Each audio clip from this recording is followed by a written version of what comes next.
ಈ ಸ್ವೀಟನ್ನು ಬರೀ 3 ಪದಾರ್ಥ ಬಳಸಿ 10 ನಿಮಿಷದಲ್ಲಿ ನಾವು ಮಾಡ್ಕೊಳ್ಬೋದು. ಸ್ಟವ್ ಹಚ್ಚಬೇಕಾಗಿಲ್ಲ, ಕೋವಾ, ಚೀಸ್, ಪನ್ನೀರ್ ಏನೂ ಬೇಕಿಲ್ಲ. ನೋಡಿ ಎಷ್ಟು ಮೃದುವಾಗಿದೆ.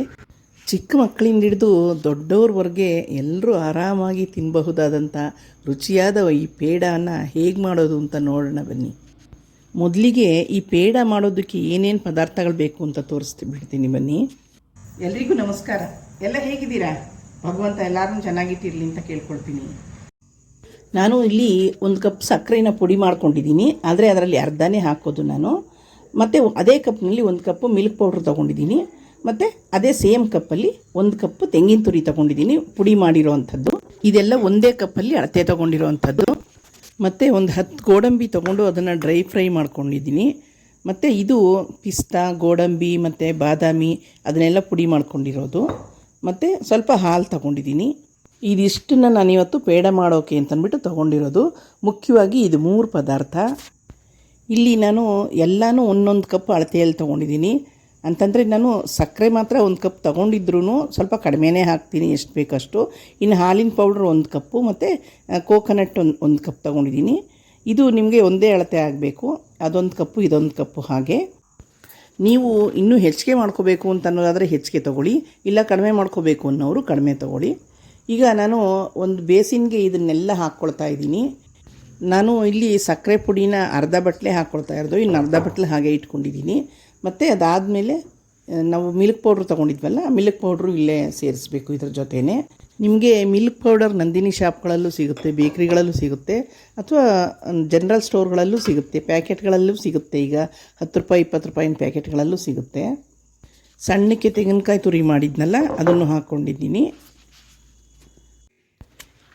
ಒಂದು ಬಟ್ಲಲ್ಲಿ 2 ಸ್ಪೂನ್ನಷ್ಟು ಹುರ್ಗಡ್ಲೆ ತೊಗೊಂಡಿದ್ದೀನಿ. ಇದನ್ನು ಗೋಡಂಬಿ ಫ್ರೈ ಮಾಡ್ಕೊಂಡಿದ್ನಲ್ಲ ಅದ್ರ ಜೊತೆ ಸ್ವಲ್ಪ ಬೈಂಡಿಂಗ್ಗೆ ಅಂತ ಹಾಕ್ತೀನಿ ಅಷ್ಟೇ. ಎರಡನ್ನೂ ಮಿಕ್ಸಿನಲ್ಲಿ ಪುಡಿ ಮಾಡ್ಕೊಂಡಿದ್ದೀನಿ. ನೋಡಿ, ಇವಾಗ ಆ ಪುಡಿನ ಇಲ್ಲಿಗೆ ಸೇರಿಸ್ತಾ ಇದ್ದೀನಿ. ಇಲ್ಲಿ ಗೋಡಂಬಿ ಪುಡಿ ಮಾಡಿದ್ದು ಪೇಡಾಗೆ ಟೇಸ್ಟ್ ಕೊಡುತ್ತೆ, ಮತ್ತು ಕಡಲೆ ಪುಡಿ ಮಾಡಿದ್ದು ಇದಕ್ಕೆ ಬೈಂಡಿಂಗ್ಗೆ ಅನುಕೂಲ ಆಗುತ್ತೆ. ಇದಕ್ಕೆ ಈಗ ನಾವು ಕಾಯಿಸಿ ಆರಿಸ್ಕೊಂಡಿರುವಂಥ ಹಾಲು ಹಾಕಬೇಕು. 1 ಸ್ಪೂನ್ ಹಾಕಬೇಕು ಅಷ್ಟೇ, ಜಾಸ್ತಿ ಹಾಕಬಾರ್ದು. ನೋಡ್ಕೊಂಡು ಹಾಕಿ, ಅಕಸ್ಮಾತ್ ಇನ್ನೂ ಹಿಡಿಸುತ್ತೆ ಅನ್ನೋದಾದರೆ ಇನ್ನೊಂದು ಸ್ವಲ್ಪ ನೋಡ್ಕೊಂಡು ಹಾಕಿ. ಆದರೆ ನಿಧಾನವಾಗಿ ಹಾಲು ಹಾಕಬೇಕು. 1 ಸ್ಪೂನು ಅಥವಾ 1.5 ಸ್ಪೂನ್ ಅಷ್ಟೇ ಇದು ಹಿಡಿಸೋ ಅಂಥದ್ದು. ಸಕ್ಕರೆ 1 ಕಪ್ ತೊಗೊಂಡಿದ್ನಲ್ಲ ಅದರಲ್ಲಿ ಅರ್ಧ ಮಾತ್ರ ಹಾಕಿದ್ದೀನಿ ನಾನು, 1 ಕಪ್ಪು ನಾನು ಹಾಕಿಲ್ಲ. 1 ಕಪ್ ಹಾಕಿದ್ರೆ ಪೂರ್ತಿ ಸ್ವೀಟ್ ಜಾಸ್ತಿನೂ ಆಗುತ್ತೆ ಮತ್ತು ತೆಳುವು ಆಗೋಗುತ್ತೆ. ಹಾಗಾಗಿ ಸಕ್ಕರೆ ಸ್ವಲ್ಪ ಕಡಿಮೆನೇ ಇರಲಿ. ಮಕ್ಕಳು ಸಾಮಾನ್ಯವಾಗಿ ಸ್ವೀಟ್ ಇಷ್ಟಪಡ್ತಾರೆ ಅಲ್ವಾ? ಅವಾಗೆಲ್ಲ ಅವ್ರಿಗೆ ಹೊರಗಡೆಯಿಂದ ತಂದು ಕೊಡೋದ್ರ ಬದಲು ನೋಡಿ, ಒಂದು 10 ನಿಮಿಷದ ಕೆಲಸ ನಾವು ಮನೆಯಲ್ಲೇ ಮಾಡ್ಕೊಳ್ಬೋದು. ಇದನ್ನು ಸ್ಟವ್ ಮೇಲಿಡೋ ಹಾಗಿಲ್ಲ, ಬೇಯಿಸೋ ಹಾಗಿಲ್ಲ, ಏನೂ ಇಲ್ಲ. ತುಂಬ ಆರಾಮದ ಕೆಲಸ. ಮತ್ತು ಯಾರಾದರೂ ಸಡನ್ನಾಗಿ ಗೆಸ್ಟ್ಗಳು ಬಂದುಬಿಡ್ತಾರೆ ಮನೆಗೆ, ಆವಾಗೆಲ್ಲ ಏನಾದರೂ ಕೊಡಬೇಕಲ್ಲ ಅಂದ್ಕೊಂಡಾಗ ನೀವು ಇದನ್ನು 10 ನಿಮಿಷದಲ್ಲಿ ರೆಡಿ ಮಾಡ್ಕೊಳ್ಬೋದು. ಈಗ ಇದನ್ನು ನಾನು 2 ಪಾರ್ಟ್ ಮಾಡ್ಕೊಂಡಿದ್ದೀನಿ. 1 ಪಾರ್ಟ್ ಹಾಗೆ ಇಟ್ಟು ಒಂದನ್ನು ಚಪಾತಿ ಲಟ್ಟಿಸೋ ಹಾಗೆ ಲಟ್ಟಿಸ್ಕೊಳ್ತೀನಿ. ಇನ್ನೊಂದು ಪಾರ್ಟ್ ಇಟ್ಕೊಂಡಿದ್ದೀನಲ್ಲ ಅದಕ್ಕೆ ನಾನು ಡ್ರೈ ಫ್ರೂಟ್ಸ್ ಎಲ್ಲ ರೆಡಿ ಮಾಡಿ ಇಟ್ಕೊಂಡಿದ್ನಲ್ಲ, ಸಣ್ಣದಾಗಿ ಹೆಚ್ಕೊಂಡು ಪುಡಿ ಮಾಡಿ ಅದನ್ನು ಇದಕ್ಕೆ ಹಾಕಿ ಕಲಿಸ್ಕೊಳ್ತೀನಿ. ಕೈಗೆ ಸ್ವಲ್ಪ ತುಪ್ಪನೋ ಅಥವಾ ಎಣ್ಣೆನೋ ಸವರ್ಕೊಂಡು ನಾವು ಇದನ್ನು ಎಲ್ಲ ಕಲಿಸ್ಕೊಳ್ಬೇಕು. ಹೀಗೆ ಡ್ರೈ ಫ್ರೂಟ್ಸ್ ಹಾಕೋದ್ರಿಂದ ಪೇಡ ತಿನ್ನುವಾಗ ಬಾಯಿಗೆ ಡ್ರೈ ಫ್ರೂಟ್ಸ್ ಸಿಗುತ್ತಲ್ಲ, ಆವಾಗ ಇನ್ನೂ ಟೇಸ್ಟಾಗುತ್ತೆ ಅದು. ಜೊತೆಗೆ ಹಾಲಿನಲ್ಲಿ ಇದು ಮಾಡಿರೋದ್ರಿಂದ, ಹಾಲಿನ ಪೌಡರು ಹಾಲು ಹಾಕಿ ಮಾಡಿರೋದ್ರಿಂದ ಆರೋಗ್ಯಕ್ಕೂ ತುಂಬ ಇದು ಒಳ್ಳೆಯದು. ನೋಡಿ, ಮೊದಲು ಒಂದು ಭಾಗ ತೆಗೆದಿಟ್ಕೊಂಡಿದ್ವಲ್ಲ ಅದನ್ನು ಹೀಗೆ ನಾವು ಮೃದುವಾಗಿ ಲಟ್ಟಿಸ್ಕೊಳ್ಬೇಕು ತೆಳುವಿಗೆ. ಇದ್ರ ಮೇಲೆ ನಾವು ಡ್ರೈ ಫ್ರೂಟ್ಸ್ ಎಲ್ಲ ಹಾಕಿ ಕಲಸಿಟ್ಕೊಂಡಿದ್ವಲ್ಲ ಅದನ್ನು ಇದ್ರ ಮೇಲೆ ಹಾಕಿ ಮತ್ತೆ ಲಟ್ಟಿಸ್ಕೊಳ್ಬೇಕು. ಇದು ಜಾಸ್ತಿ ಸಕ್ಕರೆ ಹಿಡಿಸಲ್ಲ.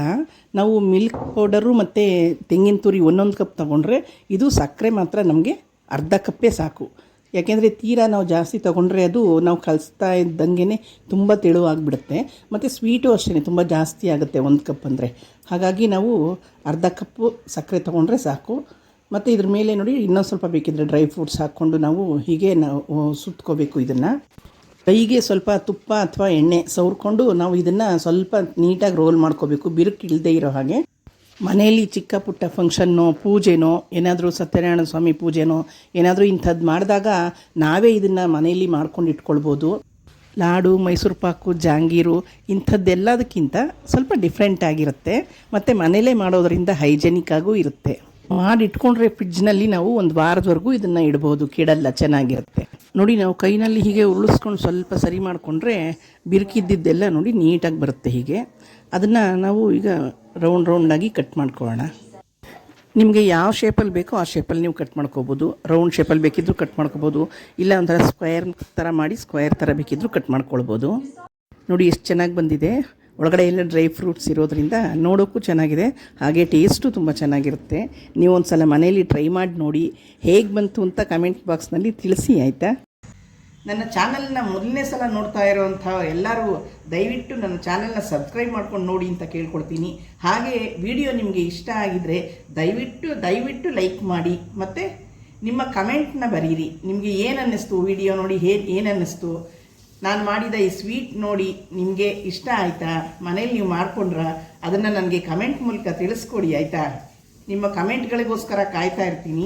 ನನ್ನ ಚಾನಲ್ನ ಸಬ್ಸ್ಕ್ರೈಬ್ ಮಾಡ್ಕೊಂಡು ನೋಡ್ತಾ ಇರುವಂಥ ಎಲ್ಲ ನನ್ನ ಹಿತೈಷಿಗಳಿಗೆ ನನ್ನ ಹೃತ್ಪೂರ್ವಕ ಧನ್ಯವಾದಗಳನ್ನು ತಿಳಿಸ್ತೀನಿ. ಹಾಗೆಯೇ ಇನ್ನೂ ಯಾರು ನನ್ನ ಚಾನಲ್ನ ಸಬ್ಸ್ಕ್ರೈಬ್ ಮಾಡ್ಕೊಂಡಿಲ್ಲ, ದಯವಿಟ್ಟು ಸಬ್ಸ್ಕ್ರೈಬ್ ಮಾಡ್ಕೊಂಡು ನೋಡಿ ಅಂತ ಕೇಳ್ಕೊಳ್ತೀನಿ.